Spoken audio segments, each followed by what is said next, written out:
안녕하십니까. 부동산 마스터 아론TV에 오신 것을 환영합니다. 오늘은 정부에서 긴급하게 발표한 민생안정 10대 프로젝트 중 중산층 및 서민의 주거 안정 부분에 대한 것만 정리했습니다. 보유세는 2020년 수준으로 환원하고 거래세는 일시적 2주택자 등의 경우 취득세와 양도소득세 중과를 배제합니다. 다만 여기서는 금융에 대한 것을 집중적으로 알아보도록 하겠습니다.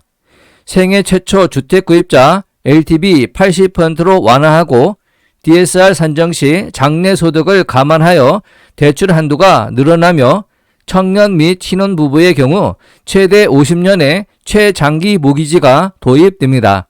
청년들의 돈 빌리기가 그만큼 쉬워집니다. 기획재정부는 2022년 5월 30일 긴급 민생안정 10대 프로젝트를 발표했습니다.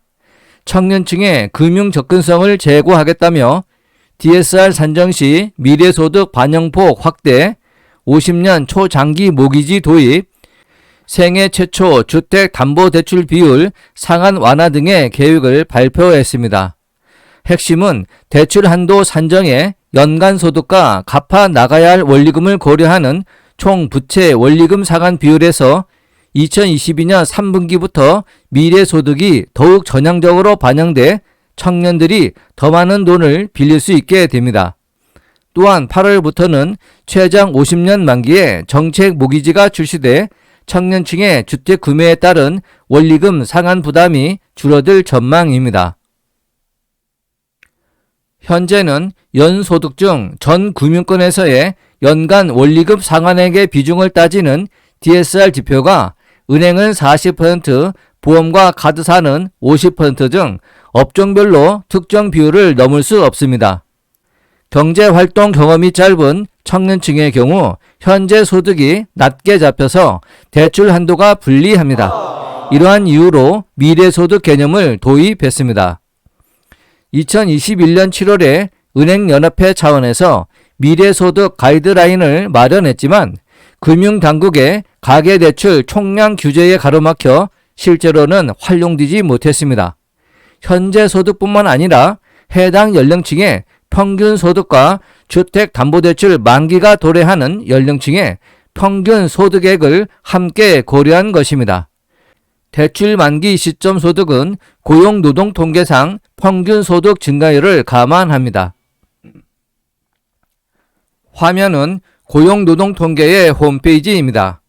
평균 소득 증가율을 확인하기 위해서는 초기 화면의 통계 DB에서 주제별 통계를 선택하고 오른쪽 화면과 같이 임금 근로시간을 선택하면 직종 산업별 임금 및 근로일수, 시간 등을 확인할 수 있습니다.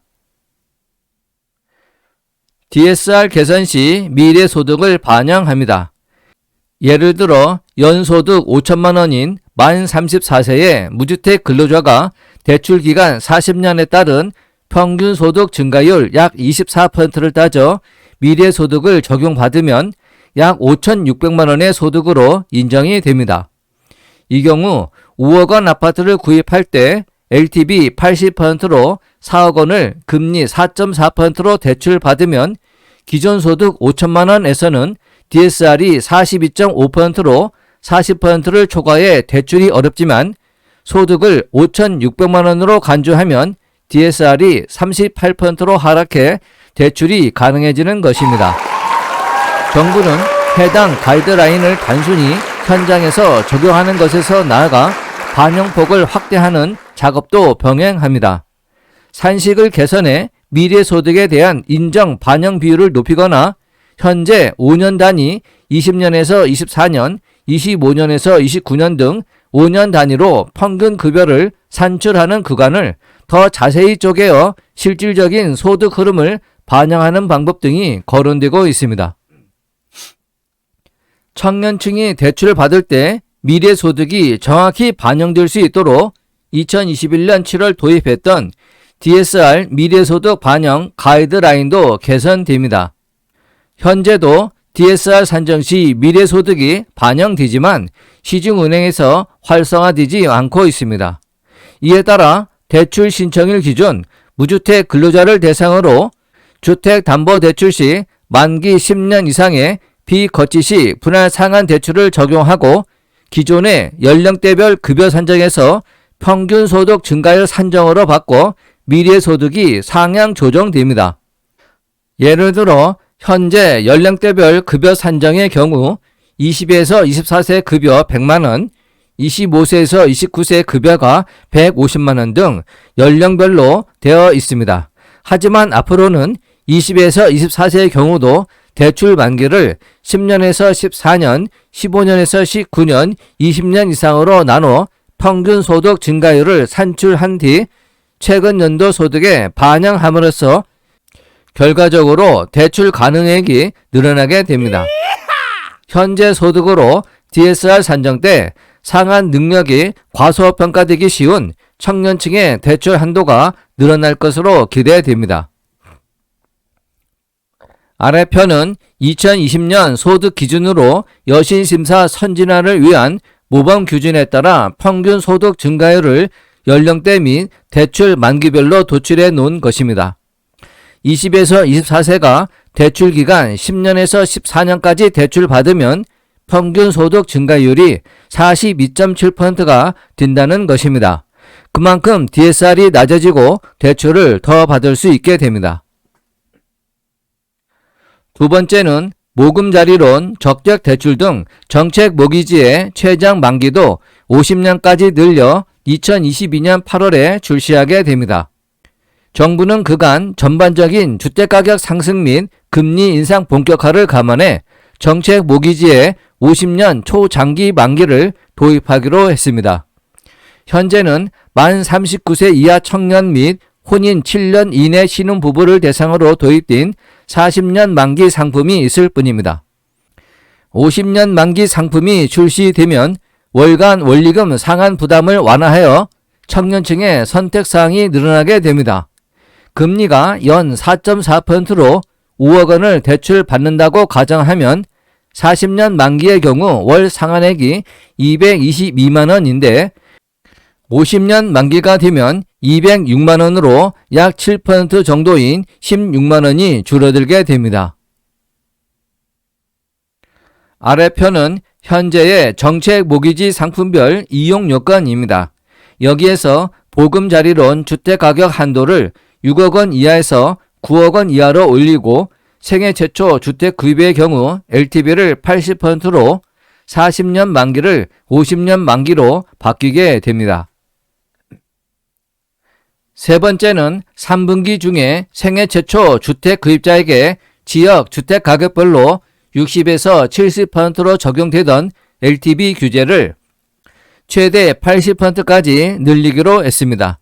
예를 들어 생애 최초 주택 구입자가 서울에서 5억 원 하는 아파트를 구입하려 할 때 현재는 우대 요건을 적용받아 LTV 60%까지로 3억 원을 대출받을 수 있지만 LTV 80%로 늘어나면 4억 원까지 빌릴 수 있습니다.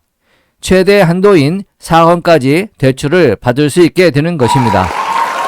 정부는 이번 LTV 완화로 단기간 내 주택가격이 급격하게 상승하는 상황에서 도입했던 대출 규제 정상화를 추진해 실수요자 주거 사다리 형성을 지원할 수 있을 것으로 기대하고 있습니다. 아래 편은 현행 서민 및 실수자 주택담보대출 우대 조건입니다. 참고하시기 바랍니다. 마지막으로 금리 인상에 따른 이자 비용 부담을 덜어주기 위해 기존 추경안에 포함된 안심전환대출을 20조 원 규모로 공급하고 취업준비 청년, 대학생 등을 대상으로 저금리 소액대출 지원 규모를 1,000억 원으로 확대하는 등 금융지원 방안도 시행하게 됩니다. 소득이 7천만 원 이하인 가구로 대출 한도는 2억 5천만 원이고 금리 인하폭은 최대 30bp입니다. 금융당국은 보금자리론 대상 주택가격도 현재 6억 원에서 9억 원으로 높이는 방안도 검토하고 있습니다. 보금자리론은 서민 대상 정책자금 대출로 DSR 40% 규제를 적용받지 않습니다. 총 부채 상환 비율 DTI가 60% 규제가 적용되지만 DSR 규제보다는 대출 한도가 늘어나게 됩니다. 금융당국 입장에서는 DSR 규제 틀은 유지하며 청년 등 실소유자에게 핀세 규제 완화 효과를 볼 수 있을 것으로 전망되고 있습니다. 그동안 부동산 거래를 대출 규제를 통해 인위적으로 막아온 만큼 실수요자들의 대출 숨통을 터주는 효과가 있을 것으로 보이지만 현재의 거래 절벽 상태를 정상화하는 데는 한계가 있을 것으로 보입니다. LTV를 완화하더라도 금리 인상에 따른 이자 부담과 주택가격 정체로 인해 지난해 수준의 주택 구입 열풍이 재현되기는 한계가 있을 것입니다.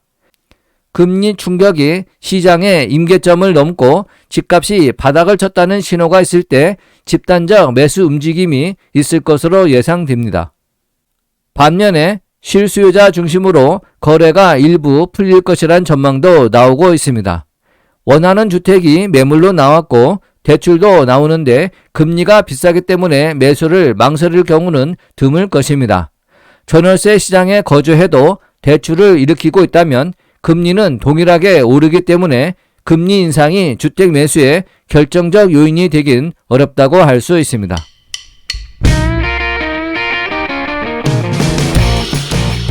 본 강좌가 유용했다면 구독과 좋아요 꾹 눌러주시고 궁금한 점은 댓글을 남겨주시기 바랍니다.